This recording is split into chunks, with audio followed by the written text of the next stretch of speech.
Hi, I just wanted to drop a quick kind of FAQ video on how voicemail drops work. So the way a voicemail drop works is that the system will actually make a phone call out to the phone number that is listed on the contact, and then it will immediately drop that phone call and then initiate a second phone call out. The whole technique here is designed to take that phone off of the network so that the second phone call that we initiate actually winds up in voicemail. This is actually how all voicemail drops work, and technically speaking, it's a hack, if there is such a term.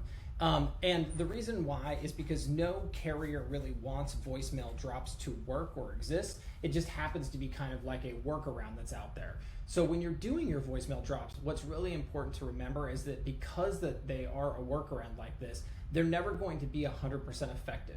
So when we first did our voicemail drops, we did a ton of testing. We spoke to other voicemail drop experts. We even hired a consultant to come in and look at our voicemail drop setup, as well as talk to us about his voicemail drop campaigns that he's done in the past.